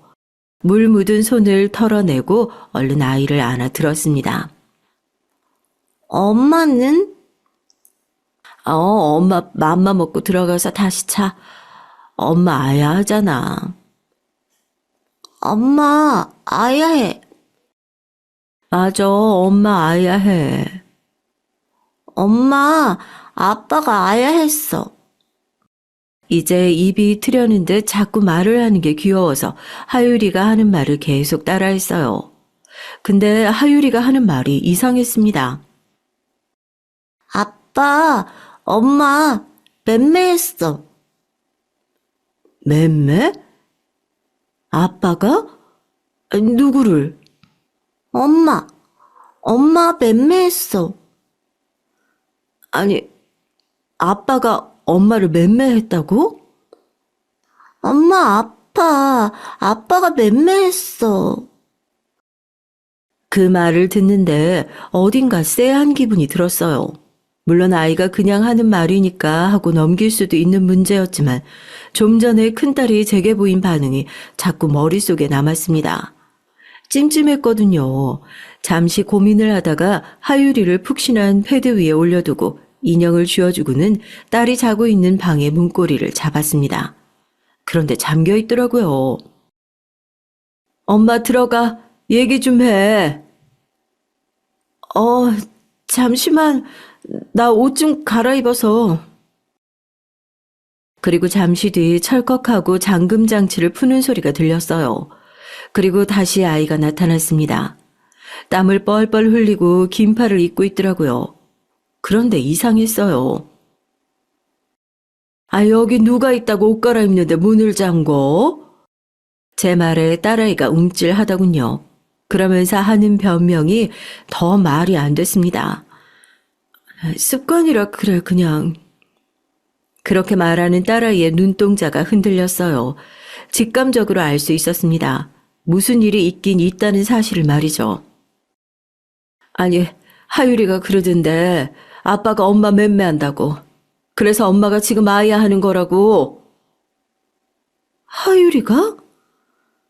딸아이가 엄청 놀란 듯 눈을 동그랗게 뜨더라고요. 그리고 인상을 찌푸리더니 금방 제 눈치를 보며 어색하게 웃었습니다. 요즘 어디서 들었는지 이런저런 말 많이 해. 입이 트이긴 하나 봐. 맴매도 어디서 들었나 보네. 그렇게 말하면서 자신의 긴 팔티를 자꾸 끌어서 뭔가를 가리려고 하더라고요. 그래서 딸아이의 손목을 확 잡았습니다. 아이가 아픈지 인상을 팍 쓰더라고요. 알았습니다. 맞았다는 사실을 말이죠. 너 옷 벗어봐. 아니라니까. 진짜 아니야, 엄마. 아니면 못 벗을 이유가 뭐야. 엄마한테 몸 보여주기 싫은 것도 아닐 거고. 얼른 엄마 진짜 화내기 전에 얼른 벗어. 진짜 아니라니까. 아빠 부를까? 엄마 성격이 이대로 집에 못 가는 거 알지? 아빠 부를까 하는 말에 딸아이가 한숨을 쉬더라고요. 그리고 어쩔 수 없다는 듯 조심조심 옷을 벗었습니다. 저는 그 자리에서 멈춰서 아무것도 할 수가 없었어요. 정말 누가 제 머리를 망치로 한 대 치고 간 것 같았습니다.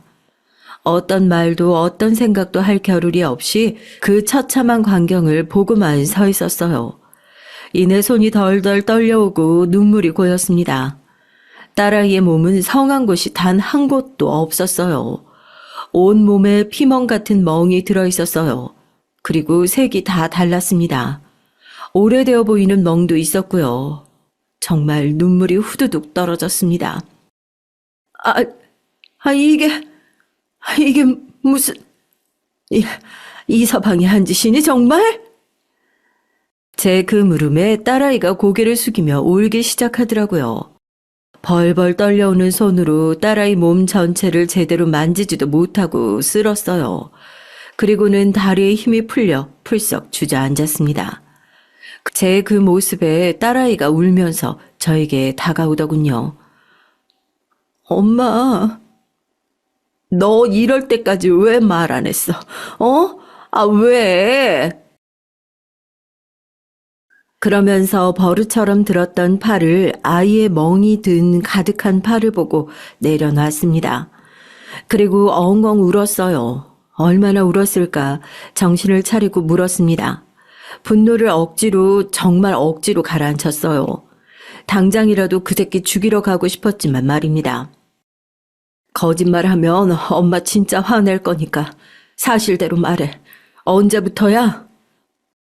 딸이 아무 말도 하지 않고 입술을 깨물더라고요. 그래서 소리쳤습니다. 말 안 해? 하율이 낳고 나서 처음에 이 정도는 아니었는데 점점 심해졌어. 아, 왜 말을 안 했어? 어? 처음에는 손대고 나면 진짜 자기가 미쳤었다면서 싹싹 빌었거든. 난 그걸 바보같이 믿었고, 그리고 요즘은 차마 말할 용기가 안 났어. 엄마가 얼마나 속상해할지 아니까. 그렇다고 이걸 참고 살아야 이 미련한 거 사.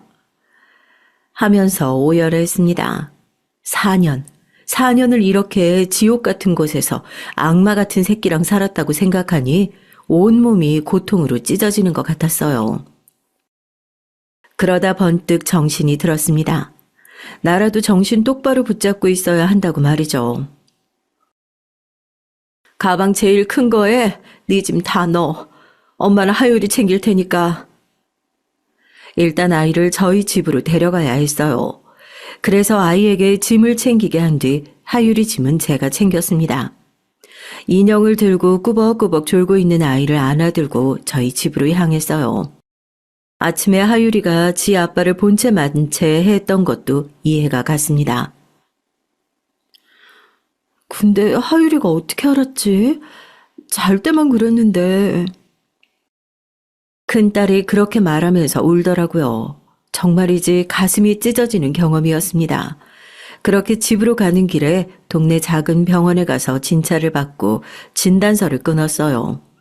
당장이라도 경찰에 신고하라는 의사 선생님의 말에 다 준비를 해서 할 테니까 일단 모른 척 해달라고 부탁했습니다.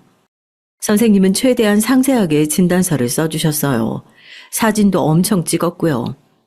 딸아이는 언젠가 필요할지도 모른다고 생각하며 그동안 모아둔 자료가 있다고 했어요. 하지만 저에게는 보여줄 수 없다더군요. 일단 알겠다고 했습니다. 딸아이는 당분간 아빠에게 말하지 말자고 했지만 전 안 된다고 했습니다. 아빠도 아셔야 한다고. 언젠가 아실 일인데 나중에 아시면 더 화내실 거라고요. 집으로 들어가 왜 애들을 데리고 왔는지, 큰 가방은 뭔지, 영문을 몰라 하는 남편에게 조용히 하라고 한 뒤 자는 하율이를 안방에 눕히고 나왔어요. 그리고 상황을 다 설명했습니다. 이 개자식 어디 있어? 내가 당장 죽여버려야지. 아휴, 일단 기다려요. 그리고 애 깨요. 조용히 해. 남편은 제 말에도 분노가 가라앉지 않는 듯 앉았다 일어났다를 반복했어요. 어찌해야 할지 몰랐던 그 감정이 아까 저도 느꼈던 거라 공감이 됐습니다. 일단 남편을 설득하고 사위가 없는 2박 3일 동안 어떻게 하면 좋을지 완벽하게 계획을 세워야 했죠. 정말 제 모든 걸 걸고 그 자식의 인생을 부셔버리겠다고 다짐에 다짐을 했습니다. 남편이 사업을 하면서 알게 된 변호사분에게 늦은 시간에 전화를 해서 이쪽 방면으로 가장 일을 잘한다는 분을 추천받았어요. 그리고는 신뢰를 무릅쓰고 부탁해서 다음날 바로 만났습니다. 큰딸은 저에게 보지 말라는 말을 10번 넘게 하고서는 그동안 모아놓은 것들을 그 변호사에게 보여줬어요. 딸아이가 모아온 자료들을 보는 변호사의 표정이 급격하게 어두워져 갔습니다. 가정폭력 중에서도 강도가 센 편이고 자료도 많네요. 이건 녹취록인가요? 변호사가 박스 안에 있던 USB를 들어올리며 묻자 딸이 고개를 끄덕이더라고요. 승소하는 데는 문제가 없어 보이고요. 양육권도 물론 100% 가져올 수 있을 것 같고요. 이 정도면 접근 금지도 가능하고 이제 문제는 위자료를 얼마를 청구할지예요. 제가 며칠 자료를 좀 더 보고 판례 좀 뒤져본 뒤에 금액 최대치로 뽑아볼게요. 그렇게 상담을 마치고 돌아오는 길에 아이가 울더라고요. 어딘가 후련해 보이는 듯도 했습니다. 그런 아이의 어깨에 손을 살짝 올리고 같이 울었어요. 남편은 대충 상황 설명을 들었는지 집에서 기다리고 있다가 큰 딸을 보자마자 안아줬습니다. 그렇게 저희의 그 개자식을 향한 복수가 시작됐어요. 다음 날 사위가 집으로 왔는데 애들이 없으니 딸아이에게 전화를 했어요. 딸아이가 전화를 받지 않자 저 그리고 남편에게까지 전화를 했습니다. 모두가 받지 않으니까 뭔가 대충 상황을 짐작한 듯 몇 시간 동안 잠잠했어요. 그리고는 딸아이의 휴대폰에 문자가 한 통 왔습니다. 내가 미안하다고 싹싹 빌었잖아. 이렇게 나갔어야 했어? 장모님이랑 장인어른한테는 절대 말 못한다더니 결국 다 한 거야? 나 화났어. 여보, 더 화내기 전에 하율이 데리고 들어와. 그 문자를 보자마자 분을 참지 못하고 사위에게 바로 전화를 걸었죠. 신호가 얼마간 가고 전화를 받더라고요. 장모님. 아영이 오늘부터 그 집에 안 들어가네. 그러니 찾지 말고 소송장 기다려. 그게 아니고. 아니긴 뭐가 아니야. 애 아빠가 칼 들고 찾아가겠다는 거 겨우 말렸으니까 우리 앞에 얼굴 들이밀 생각하지 말고 얌전히 소송장이나 기다려. 알겠어? 그리고 전화를 끊었어요. 그리고 한동안은 연락이 없었습니다. 그런데 딸아이에게 계속 연락을 한 모양이더라고요. 어느 날은 딸에게 온 전화를 제가 보고 받았습니다. 그 전에 통화 녹음 버튼을 먼저 눌렀어요. 아이씨, 내가 잘못했다고 했잖아. 야, 이년아, 너 진짜 죽고 싶어? 하율이 내가 니년 키우게 그냥 둘 것 같아? 하율이 엄마 노릇 계속하고 싶으면 당장 애 데리고 집으로 들어와. 진짜 나 돌아버리는 걸 보고 싶지 않으면. 이를 악물고 듣고 있었어요. 어디까지 하나 보려고 말이죠. 그랬더니 점점 더 하더군요. 이제 내 말에 대꾸도 안 하기로 했어? 나 같은 놈은 상대하기도 싫다 이거야. 진짜 무서운 게 뭔지 보여줘. 내가 네 엄마 아빠는 가만둘 것 같아?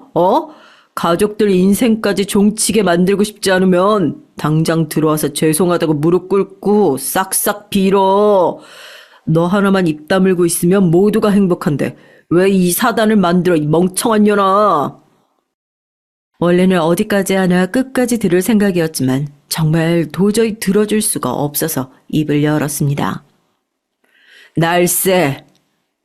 사위는 전화를 받은 게 저라는 사실을 알자마자 아무 말이 없더군요.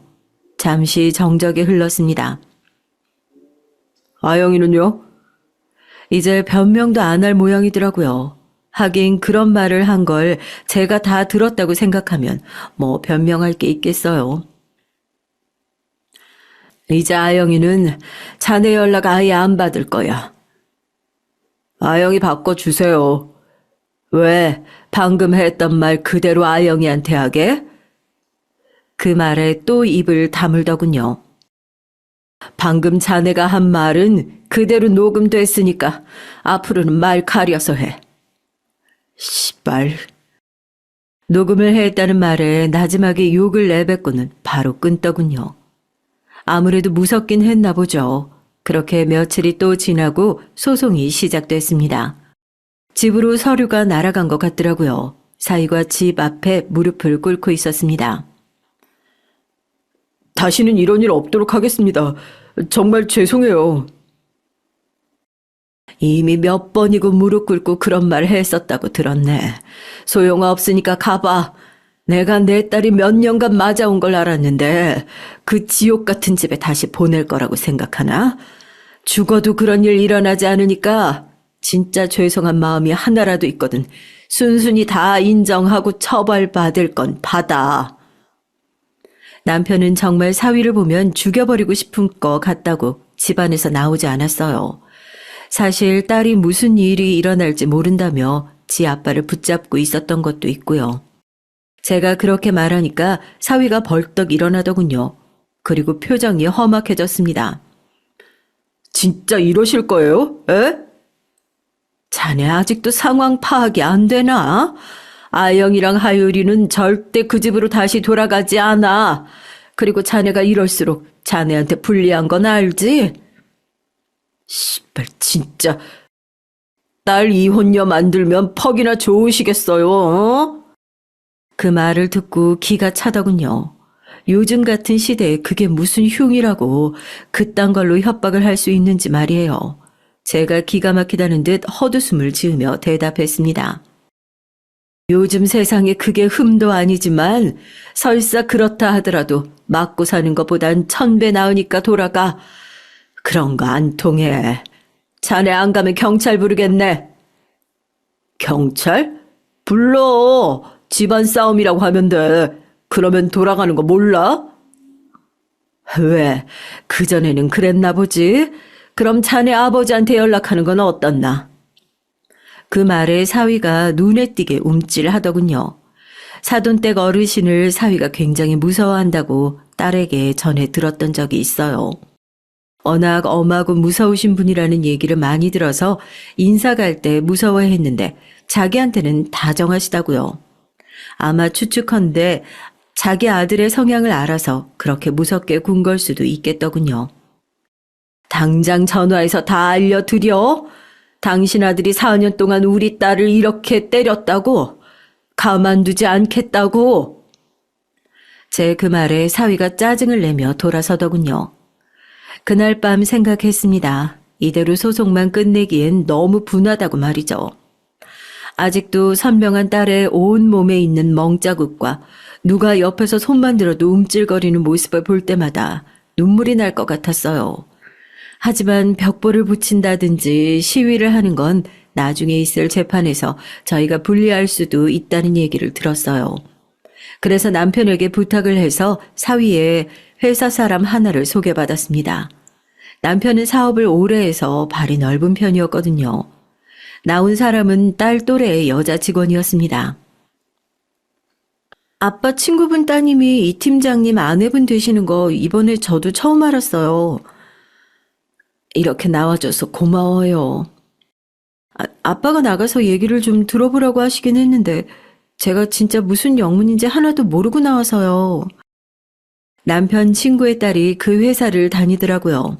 남편이 친구에게 저희 집 얘기를 했고 남편의 친구는 그런 쓰레기가 다니는 회사에 내 딸을 다니게 할 수 없다며 따님분을 제게 소개시켜 주셨습니다. 제가 사진 몇 장을 내밀었어요. 이게 뭐예요? 딸의 사진을 보고 정말 경악하더군요. 그래서 그간의 사정을 말했습니다. 이 팀장님이 그런 분이셨다고요? 회사에선 너무 나이스하셔서 한 번도 생각해 본 적이 없었는데 사람 겉만 보고는 절대 모른다더니.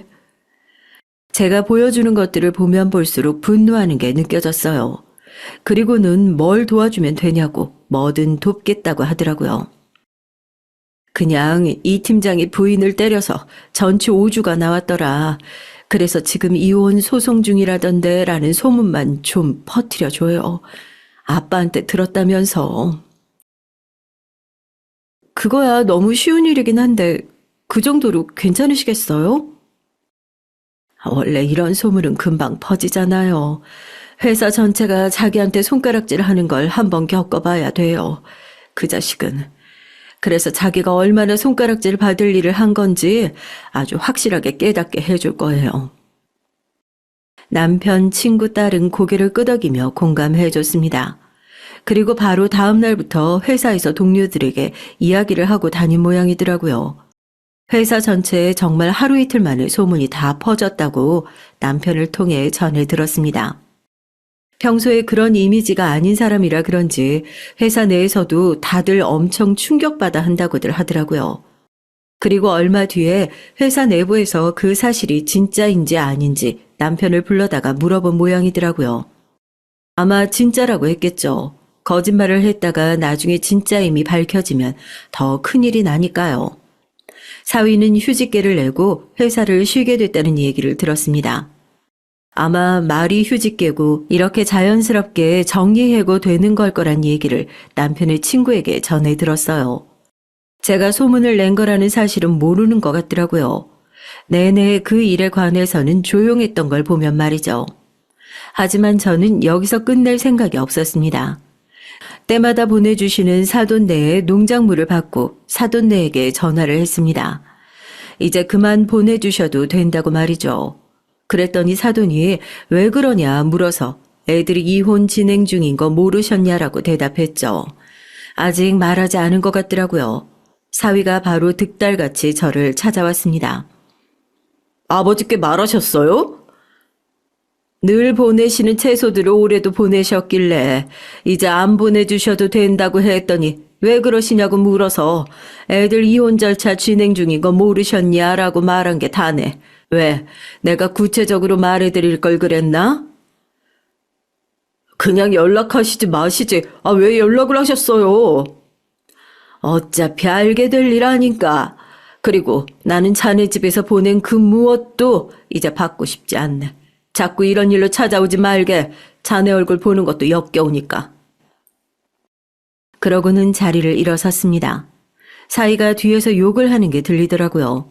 아마 심경이 복잡하겠죠. 회사도 잘려 필사적으로 숨기던 아버지까지 이제 이 사실을 알게 생겼으니 말입니다. 아니나 다를까 사돈댁에서 모든 사실을 다 알게 된 모양이더라고요. 사돈댁에서 만나자는 연락이 왔습니다. 정말 죄송합니다. 면목이 없습니다. 어떻게 사죄의 말씀을 드려야 할지 모르겠네요. 사실 그 어떤 용서를 비신다 하더라도 저희는 용서를 할 마음이 없습니다. 그냥 아드님이 저희가 요구한 조건 그대로 받아들이고 진심으로 반성할 수 있게끔 따끔하게 알려주세요. 아이가 정말 많이 죄송하다고 무릎까지 꿇었다고 하던데 한 번만 용서해 주실 수는 없나요? 어떻게 알려졌는지 회사에도 소문이 다 났고 지금 이 상태에서 이혼까지 하면 정말 저희 아이는 미래가 없는데 이런 일이 한 번만 더 있으면 저희가 나서서 이혼시키겠습니다. 한 번만, 예? 한 번만 용서해 주세요. 자기 딸이 이런 일을 당했어도 저런 말을 할 수 있을까요? 사위는 보나마나 자기 유리한 대로 얘기를 했겠죠. 그 상황을 무마하려고요. 용서요? 사돈 어르신은 사돈 어르신 자식이 맞았대도 용서하실 수 있겠어요? 네? 물론 힘드신 건 압니다. 아는데, 그래도 둘 사이에는 하율이도 있고. 더 이상 들을 가치도 없는 말을 늘어놓는 것 같길래 그 앞에서 사진을 한 장 던졌어요. 이걸 보고도 그런 말씀 하실 수 있는지 궁금하네요. 딸아이의 맞은 몸이었습니다. 이걸 들고 다니면서 증거로 제출하라고 보여줘야 하는 제 마음이 상상이나 가실지 모르겠네요. 제 딸이 이렇게 맞았습니다. 그 지옥 같은 집에서 그 악마 같은 새끼랑 다시 살게 할 마음 단 하나도 없으니까 그런 말도 안 되는 소리 하실 거면 돌아가세요. 그리고 다시 찾아오지 마세요. 참고로 말씀드리면 이건 빙산의 일각에 불과합니다. 4년 동안 제 딸이 맞은 이런 사진 자료만 한 박스고 저한테 그리고 딸한테 돌아가면서 욕하고 협박한 통화 음성 파일도 다 있어요. 딸의 시어머니가 되는 사람은 그 사진을 보자마자 아무 말도 하지 못하고 입을 틀어막더군요. 그리고 시아버지 되는 분은 정말 굉장히 화가 나 보였습니다. 물론 저 말고 자신의 아들에게 말입니다. 어떻게 이렇게... 보셨으면 아시겠죠? 다시 살라. 그런 끔찍한 소리 입 밖에도 내지 마세요. 두 사람은 돌아갔습니다. 그리고 나중에 듣기로는 그날 자신의 아버지에게 정말 죽지 않을 만큼 맞았다고 해요. 판사가 합의를 권하는 자리에 나왔을 때 아직 얼굴에 지워지지 않은 멍을 보니까 맞은 것 같더라고요. 회사고 동네고 그리고 자신의 고향에까지 소문이 다 난 모양이었습니다. 부인을 때려서 이혼을 당했다는 사실을 말이죠. 회사도 잘리고 재산도 상당 부분 저희에게 위자료로 지급했어요. 당연히 양육권도 저희가 가져왔고요. 딸은 하율이가 어느 정도 클 때까지 저희 집에서 같이 살기로 했습니다. 미국으로 간 것 같더라고요. 한국에서는 당연히 살기가 힘들었겠죠.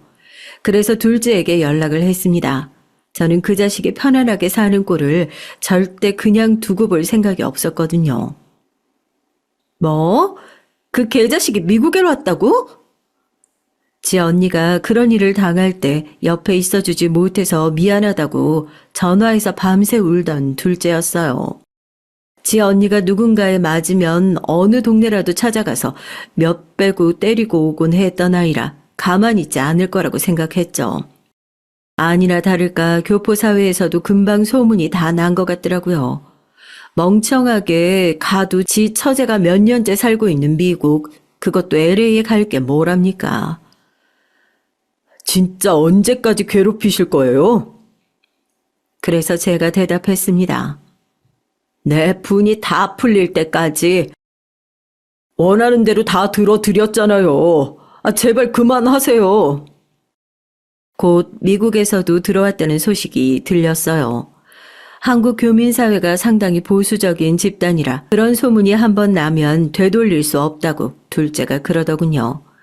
미국에서도 발 붙이고 살 수 없을 거라고요. 저희 딸은 그간 상담을 열심히 받고 치료를 받으면서 많이 괜찮아졌습니다. 이제 일도 새로 시작했고 그전만큼 많이 웃어요. 그리고 딸에게 호감을 보이는 청년도 생긴 것 같더라고요. 물론 아직 딸에게는 누군가를 만날 마음이 없는 것 같기도 하지만요. 그냥 서서히 일상으로 돌아가는 게 기뻤습니다. 그 전의 모습들을 되찾은 것 같아서 말이에요. 하지만 그 자식과의 악연은 거기서 끝나지 않았습니다. 딸에 대한 집착이 시작된 것이었어요. 당신 우편함에 우편물 뜯어봤어요? 나? 아니, 왜? 아니, 우편물이 막 뜯겨 있어서. 처음에는 애들 장난인 줄 알았어요. 하지만 그게 몇 번 반복이 되니까 영 찜찜했습니다. 그리고 어느 날은 집으로 보낸 사람이 없는 선물이 오기도 했고요. 꽃다발이다 과일이다 하는 것들 말이죠. 그 또한 처음에는 별 생각 없이 딸을 좋아한다는 그 청년이 보낸 건가 했습니다. 그 사람이 자기 아니라던데? 어? 그때부터 무서워지기 시작했어요. 그리고 딸이 새벽마다 모르는 번호로 전화가 온다고 하더라고요. 그리고 누군가가 자기를 지켜보는 기분이 든다고. 근데 저도 최근에 그런 기분을 몇 번 느낀 적이 있었거든요. 그래서 너무 불안해진 마음에 집 앞에 조그마한 CCTV를 따로 설치했습니다. 그리고 며칠 뒤 그걸 확인하고 정말 나자빠질 수밖에 없었어요. 그 자식이었습니다. 저희 집 현관에 귀를 대고 아내의 소리를 듣는 듯한 모습이 고스란히 찍혀 있었죠. 텀을 보니 2, 3일에 한 번씩은 찾아와서 그렇게 저희 집 동태를 살피고 가는 것 같더라고요. 요 1, 2년간 전혀 소식이 없었기 때문에 뭐하고 사는지도 몰랐는데 그러고 있더라고요. 좀 알아보니 지방에서 아버지 농사일을 도우러 내려갔다가 최근에 다시 올라온 모양이었습니다. 그리고는 곧장 스토킹을 시작한 것 같았어요. 요즘에 왜 완전 이별을 못해서 맞거나 혹은 그보다 더한 일을 당하는 여성들에 대한 얘기가 많이 나오잖아요. 그래서 그런지 정말 너무 무서웠습니다. 경찰에 신고를 하니 이 정도는 딱히 별다른 조치를 취할 수 없다고 하더라고요. 그냥 딸아이에게 조심하라는 말을 했어요. 그래도 불안했습니다. 그러던 어느 날 마트를 다녀오는 길에 어딘가에서 비명소리가 났어요. 뭔가 제 딸의 목소리 같아서 얼른 달려갔더니 아니라 다를까 그 개자식이 딸의 손목을 잡고 있더라고요. 내가 이렇게까지 비는데 이럴 거야? 진짜 다신 안 그런다고. 이제는 용서해 줄 때도 됐잖아. 난 당신 얼굴만 봐도 아직 심장이 벌렁거리고 손발이 덜덜 떨리는데 이젠 용서해 줄 때라니? 그걸 누구 마음대로 정하는데. 내가 잘못했어. 잘못했다니까. 가라고. 다시 찾아오지 마. 이런 씨발 인연이? 그러고는 다시 재버릇게 못 준 듯 손을 들어 올리더라고요. 그 모습을 보고 제가 소리를 꽥 질렀습니다. 동네 사람들, 여기 남자가 여자 때려요. 그랬더니 그제야 저를 발견한 듯 사위가 당황하더라고요. 욕을 짓거리며 자리를 떴습니다.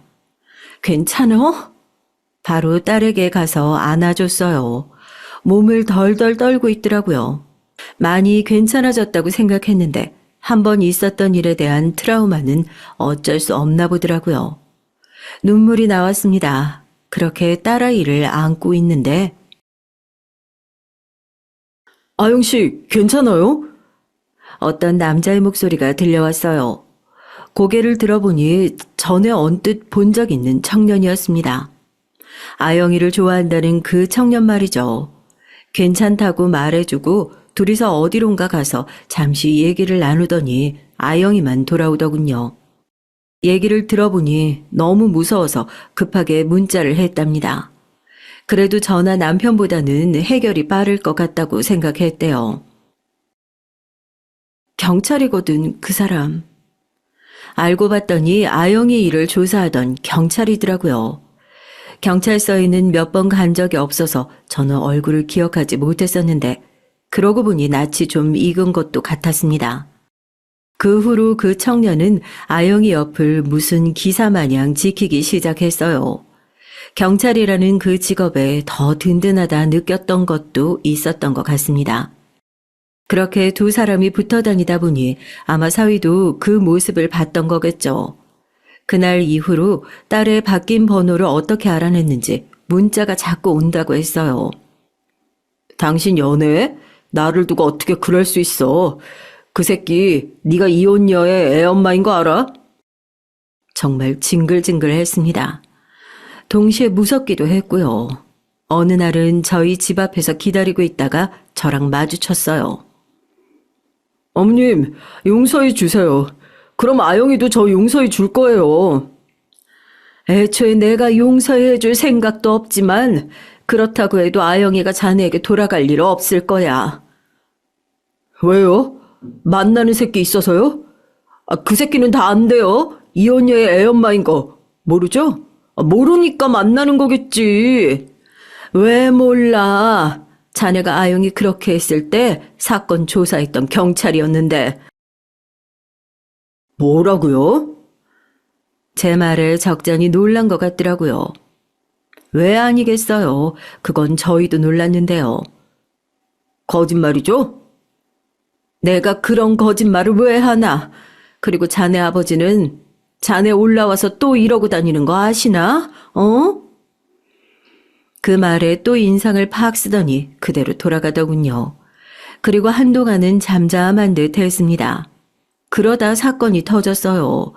또 몰래 저희 집 앞에서 아영이를 기다리다가 아영이가 혼자 있는 줄 알고 아영이에게 말을 걸었던 겁니다. 근데 뒤에서 그 청년이 오고 있었던 거죠.